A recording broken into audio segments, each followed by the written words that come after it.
Depuis 2022, la Côte d'Ivoire bénéficiait du projet HIT, un projet financé par un consortium de partenaires aux États-Unis et en Afrique axé sur les impacts de la forte chaleur due au changement climatique sur la santé des populations en Côte d'Ivoire. Ce projet vient de prendre fin avec des résultats satisfaisants. La cérémonie de clôture s'est tenue dans la commune du Plateau autour d'une table ronde. Le récit de Eunice Bogou.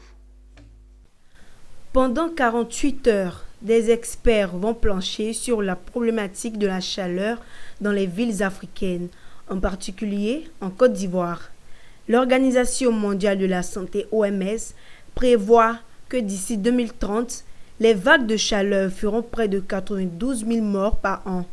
L'Afrique subsaharienne étant l'une des régions les plus touchées, pour faire face à ce phénomène, un projet a été initié par un consortium de partenaires aux États-Unis et en Afrique, dénommé HE2AT.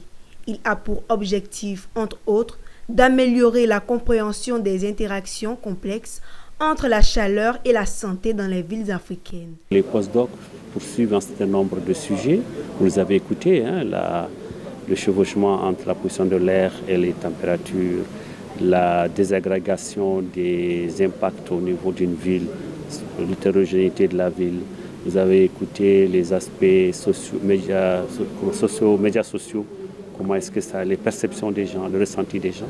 Donc ces études-là, on va les amener plus loin jusqu'à une étape de production, de diffusion.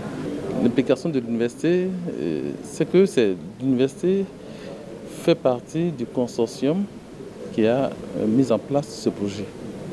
Et ce projet pour documenter tout ce qui est lié aux vagues de chaleur en Afrique et surtout dans les grandes villes africaines.